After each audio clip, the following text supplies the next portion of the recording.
Hello everybody, welcome to the Truth Day. This week, across my conversation with Richard Clarke, we explored something that touches every single one of us. Happiness. Not the surface level version we often see online, but the deeper kind, built through purpose, psychological safety, meaningful relationships, personal growth, and the courage to understand ourselves more honestly. Richard shared powerful reflections on leadership, workplace culture, anxiety, positivity, and what it means to create environments where people feel safe, heard, and valued. And maybe that's the truth for this week. Happiness isn't something we simply find. It's something we nurture through awareness, action, kindness, and the choices we make each day. So as you move through this week, ask yourself, where in my life do I need more honesty, more trust, and more purpose? Because sometimes the smallest shift in mindset can open the door to the deepest change. This is Tuesday Truths on Leading Our Own Way. And as always, keep leading your own way, keep walking your own way, and go and listen to Richard and myself, which is part 1 and 2 together, more bite size. Anyway, leave a review, please follow. Here we go. Before we dive in, I want to give a big, massive shout out to our now new proud sponsor, Eshu Skincare, a brand that truly aligns with leading our own way. This Australian-born company is dedicated to keeping skincare simple, effective, and straightforward. They've made waves in the US, even landed in Macy's and over 300 stores, and now they're back with a renewed focus on healthy skin and real results. If you want authentic skincare that fits your lifestyle, check them out in the show notes. Thanks to Eshu Skincare for supporting real stories and mental fitness on Leading Our Own Way. And if you're interested in sponsoring like Eshu Skincare, drop us a message. We'd love to connect. So humans, this is according to the US Surgeon General, and this is their guide to well-being at work. Humans have 5 needs at work. All right? You need to feel safe at work. That means you need to feel safe that you're not going to get bullied, that you're going to get paid at the end of the month, you're not going to get injured. You feel safe speaking up, ecological safety, and you're not going to get, no one's going to talk down to you. So you need to feel safe at work. You also need to feel that you've got a community and that you're supported. And you need to feel that you're part of something bigger. You need to feel you have autonomy, so some control of how you do your work. So at a basic level, this might be where and when, so a bit of flexibility, a bit of work from home, but also at work, you're not just doing what somebody else says. They say like micromanaging. Micromanaging, exactly. Yeah. So you're trusted, and you've got a bit of freedom to do the work the way you want to do it. Now, if you're a 19-year-old who's in your job, that freedom will be very small because you don't know enough. But when you're 30, like us, Andrew, Yes, late 20s, 30. Yeah. late 20s, yeah, more experience in life, you have a greater autonomy. Then you need to feel that you're learning and you've got opportunities for growth, that you're actually sort of growing in your career, and then you have a purpose, that your work has a meaning, right? You're not just ticking off a box, ticking off tasks in boxes. So it's a great study on nurses in America, cleaning staff, sorry, not nurses, cleaning staff in America. There was this one cohort of cleaning staff at this hospital in America that were much happier than the others. And they were trying to work out what it was. And when they were interviewed, they said that they didn't feel part of the cleaning team. They felt they were part of the care team. And what they were doing was helping the patients. They weren't cleaning the rooms, they were helping the patients. So they would go out of their room to do different things. One of them would talk to the patients if they saw that they didn't have many visitors. Another one would ask what fragrance they liked. So they would clean their floor with a cleaning product that they liked. Another one was in a coma, and she used to change the pictures on the wall so that she had a variety of different things to look at. And so when you have purpose, you're happier. So you have 5 needs. So you have safety, community, autonomy, that you're learning, and then you've got purpose. So everybody needs those 5 things. And so when I go into a company, when I give a talk, I explain those are the 5 things that your team needs, right? What do you already do well? So some companies will have a great community, right? And they'll feel very safe and they'll be having a lot of fun at work. And so you don't need to worry about those. But the team might have no opportunity for promotion. They might not be learning anything. And so you need to fix those areas. So I teach them how to diagnose their teams, see what they're doing well, see what they're missing, and then how to fix them. Now, everybody's different, every team's different, every company's different. So it depends. So I teach them how to do that. And what I found is that firstly, people are super appreciative. You're listening to me, right? You're finally listening to me. You're not just giving us free yoga classes or doing stuff. You're actually listening to my needs, and then you're making a difference. And then very small things can make a massive difference. So just give you an example. I was at a company a couple of months ago, and their teams, they were really miserable. They were saying, and they couldn't work it out. They said, we do everything. They get a good salary, we give away free food, they've got flexibility, they can work from home 2 days a week. So we sat down with the teams and we worked it out, and they said, we don't have any autonomy. And the managers were going, that's not true. We give you loads of freedom in how you work. And they go, no, that's not what we mean. You put meetings in our calendar throughout the day, right? We have no control of when we can do our work. I'll come into work in the morning, and I'll find that there's a meeting with my manager at 10 to 10:30, and then I've got another meeting at 1 to 1:30 when I want to take my lunch, and then another meeting with someone else from another team at 3 o'clock. And so I can't plan my day. And so all we did was we blocked out a 4-hour period during the day when they couldn't take any meetings. That's all we did. Transformed the whole team. And they were happy with that result. Massively happy. Yeah. Massively happy, because they felt they were being listened to, and they could say, now we can do our job properly, they were saying. Love that. Right. So any meetings, they would find something that had gone wrong that week, and nothing went right, and it was bringing the rest of us down, and we were finding it very difficult to make progress. So I did a little research, and what we did was we started something called Peak of the Week. Right? It sounds really cheesy, right? So at the start of every meeting, this is the management meeting, we would have to say what our peak of the week is, something good that has happened that week, right? Now, at the beginning, he said, no, nothing's good happens this week. Nothing's good, right? But we would continue anyway. I would say, look, I remember one week I said, my daughter has learned to play Sweet Child of Mine on the ukulele, and she played it to me last night. She was like 10 at the time. I thought, yeah, that was awesome. Or I had these amazing brownies last night, or the team did this.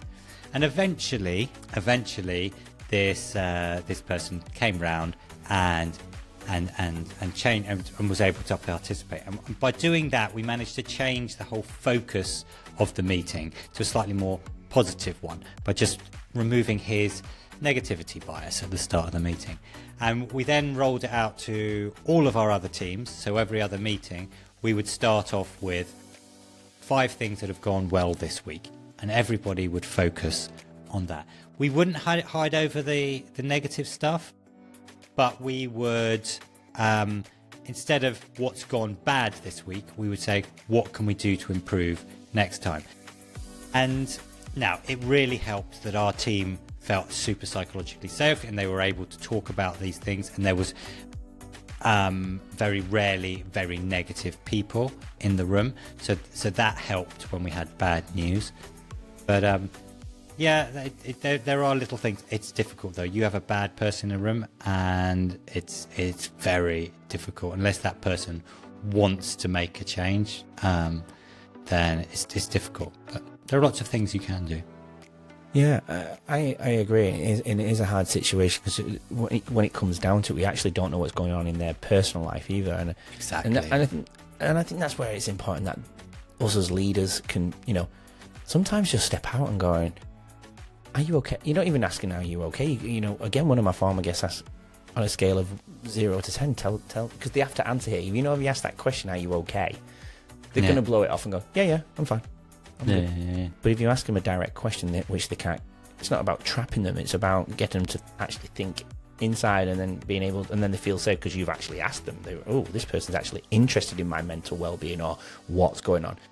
If you feel comfortable, you could ask them the questions I was going to ask you at the beginning. Actually, I totally forgot. Like, 2 questions would be, one I converted for you. What would be your happiness scale? If 0 being depressed and 10 being content or completely happy, where would you sit on that scale?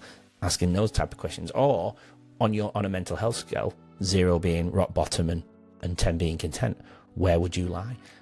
Where would you sit on that line? Asking those types of questions might open them up to go, oh, my boss actually wants to hear me, or my colleague wants to hear me. Even somebody who's below you in the status ranking of the business, well, they actually do want to speak to me. They want to hear me. They want to know how I am. Taking them out for a coffee off-site sometimes, just being real with them and going, what's going on for you? I can see and feel that something's not right. They might feel safe to open up depending on what the culture is already going on at that place, right? You know? Does that make sense? Oh, 100%. You know what? I decided a few years ago, I didn't decide. I about 10 years ago, I tried to work out what actually makes me happy. And after a sort of a good week of just like sitting down and hammering out in my head, I realized that I'm happiest when I'm helping other people and actually making other people happy. So what I try to do every day is just try to make someone else a little bit happier. That's what I do, and hopefully just by doing that, everything else will fall into place. Yeah, Simple I think as that. That's how the brain likes to complete its loop, doesn't it? You know, they say about people who are over empathetic, and I say that not in a way that you shouldn't be empathetic. Of course, we should be empathetic, but when we're very constantly empathetic, for me, I always explain to people when I'm doing talks, I always go the difference between sympathy, empathy, and compassion. And sympathy is kind of like, you know, you feel sorry for that person over there, but that's where it kind of stops. Right? It might be the position or the situation where you can't do anything else or even go in any further about thinking about their position, but you just feel sorry for that person. And then empathy is trying to imagine yourself, obviously, in their shoes and kind of start half stepping into that circle with them and feeling and holding space for them. But if you're doing that constantly, that's where you can go into that depressive or negative state yourself long term, because we're never going that extra step where compassion comes in and completes the loop by actually putting yourself in a physical, sometimes financial, sometimes emotional space to actually help them there in the moment, you know, wherever that may look, you know. And I guess that's kind of what's your perception of all of that? What do you feel the difference between compassion and empathy is? I mean, I know everyone has a different perspective on all of this, but it sounds like you're actually going to that compassionate level to physically, on a professional level, make and help other people be happy, if that makes any sense. Honestly, I hadn't thought of it in that way. It's very Does it make simple. sense what I'm saying, though? It does, yeah, the different levels of it, and I think there's a time for all of them, and yeah, absolutely. Yeah. But you, because what do you do on a daily basis then? Well, how's that your purpose now? What do you do to, I suppose, help other people? It can be simple as, if there's someone outside the supermarket who's wants some food, I'll buy them a sandwich while I'm in the supermarket and give it to them as I leave. It's simple as letting someone out at a junction when you're driving because no one else is letting them out. Tiny things like that.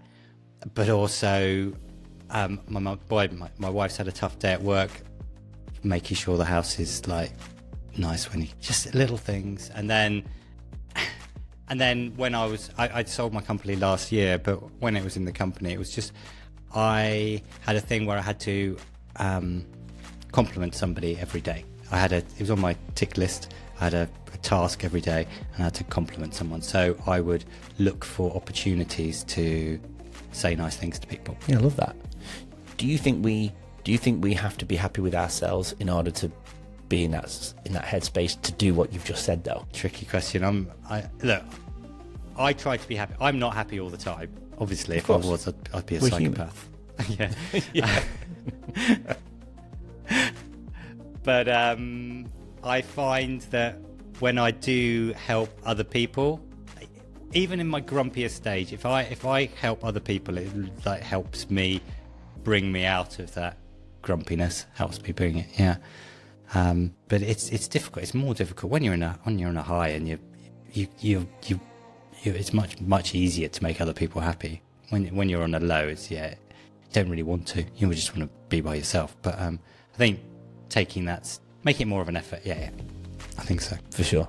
Do you have a routine that sets yourself up for the day to, I suppose, go down that happiness road for the day, each day? There are lots of things I do, right? So the interesting thing about there are tons of things that make you happy, right? Like eating well, sleeping well, doing exercise, going outside, all of those things. Yeah. Look at my books. That's what I talk about all the time. All of those things together will actually make you happier, right? So I build those into my day. Yeah, I make sure I do exercise. I make sure I go outside. Social media is a happiness killer, so I keep off that as much as I can. LinkedIn, I sometimes fall into a LinkedIn rabbit hole, which it's not TikTok or Instagram, but I try to keep off that. So lots of little habits, and then random acts of kindness when I can. What you just witnessed is only a snippet of our amazing conversation this week. This is what Leading Our Own Way is all about. Real stories, real transformation. If you're watching this before Wednesday, part 1 dropped yesterday and part 2 releases tomorrow. But if you're already here after Wednesday, all parts are available now. Head to YouTube, Spotify, Apple Podcasts and every other major platform and look for the numbers on the bottom left-hand corner of the episode's covers to start with part 1. Trust me, you don't want to miss this incredible journey.